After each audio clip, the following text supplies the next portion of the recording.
Shalom à un frère, shalom à une sœur. Aujourd'hui, je veux partager avec un frère et une sœur une pensée de l'Éternel qui m'a fait énormément de bien. Maintes fois, nous avons eu à dire au Seigneur, « Seigneur, si c'est toi qui m'as permis d'avoir ce marché, alors montre tel ou tel signe. Seigneur, si c'est toi qui permets à mon fils de passer par une telle situation, alors montre-moi que ça vient vraiment de toi. » Chaque fois, nous sommes là en train de vouloir éprouver le Seigneur. Waouh! Nous croyons un coup d'instant, et quand les difficultés arrivent, alors nous perdons parfois l'objectif, nous perdons parfois le but. Et donc, en ce matin, je veux partager avec toi un texte formidable de la Bible que j'ai lu, tiré de Matthieu 14, du verset 29 au verset 23, version parole de vie. La Bible nous dit, Jésus lui dit, « Viens, Pierre, sors de la barque. » Et il se met à marcher sur l'eau pour aller vers Jésus. Mais en voyant qu'il y a du vent, il a peur. Il commence à s'enfoncer dans l'eau. Alors il crie, « Seigneur, sauve-moi. » Aussitôt, Jésus tend la main à Pierre et il le saisit et lui dit, « Tu n'as pas beaucoup de foi, tu n'as pas eu confiance. Pourquoi ?» Ils montent tous les deux dans la barque et le vent s'arrête de souffler. Alors les disciples qui sont dans la barque se mettent à genoux devant Jésus en lui disant, « Vraiment, tu es le Fils de Dieu. » La Bible nous enseigne que Jésus a obligé ses disciples à monter dans la barque parce qu'il voulait que ceux-ci passent avant lui de l'autre côté du lac. Mais pendant ce temps-là, Jésus l'a fait parce qu'il voulait laisser partir des foules. Et avant de les rejoindre, Jésus s'est retiré sur la montagne afin de prier. Et donc Jésus, pour rejoindre ses disciples, la Bible nous enseigne qu'il a marché sur l'eau pour aller vers ses disciples.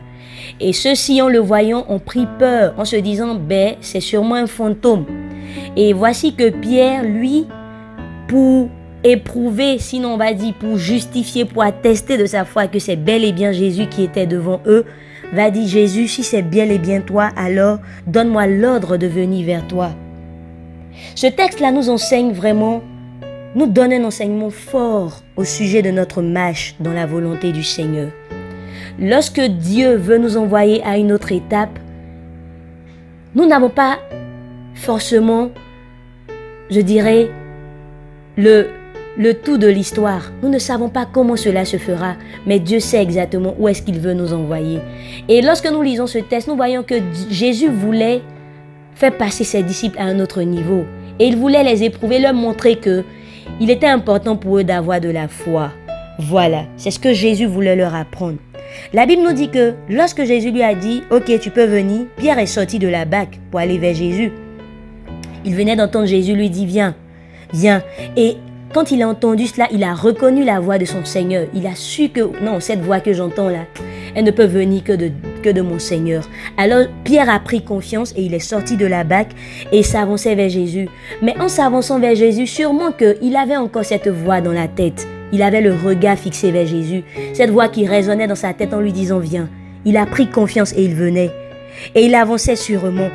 Mais quand le vent, la Bible nous dit quand le vent ici c'est quoi? Ce sont les difficultés. Le Seigneur a sûrement dit « Voici vers où je t'envoie ». Et tu marches sûrement, oui, parce que tu as le regard fixé vers lui. Mais lorsque suivant les difficultés, lorsqu'il y a un petit vent, lorsqu'il y a une maladie qui survient, lorsqu'il y a quelque chose qui montre, voilà, un aspect contraire à ce que Jésus t'a dit, très souvent, nous avons la foi qui vacille. Et nous voyons que lorsque Pierre s'est laissé conduire par ce vent-là, la Bible nous dit qu'il a commencé à s'enfoncer parce qu'il a pris peur. Dans la marche vers laquelle Jésus nous envoie, il y a un élément qui ne fait vraiment pas bon ménage avec la vision de l'Éternel pour nous, c'est la peur. Nous sommes très souvent distraits par tout ce qui nous entoure, le train-train quotidien, et cela nous amène à perdre l'objectif, notre focus. Jésus nous enseigne ici que la foi et le doute ne font pas bon ménage. Si Pierre est venu vers le Seigneur, ça veut dire qu'à un moment donné, il a eu foi, il a cru. Mais lorsque le doute est survenu, foi et doute, nous voyons ce qui s'est passé. Pierre a commencé à s'enfoncer dans l'eau. C'est vrai que les choses ne se feront pas toujours dans l'ordre que nous souhaitons, mais ce qui nous donnera de gagner la victoire, c'est d'avoir le regard fixé sur Jésus. Et pourquoi est-ce que nous devons fixer Jésus? Nous devons fixer Jésus parce qu'il ne nous abandonnera jamais. Même si nous passons par une situation difficile, tant qu'elle révèle de sa volonté. Parce que Jésus a vaincu les adversités et nous a donné le pouvoir à nous aussi de devenir enfants de Dieu. Cela voudra dire qu'il nous a donné le pouvoir de vaincre ces adversités parce qu'il est avec nous. Parce que le plus important n'est pas de bien commencer la course, mais c'est de pouvoir l'achever et de dire comme Paul, nous avons combattu le bon combat, nous avons achevé la course et plus que tout, nous avons gardé la foi.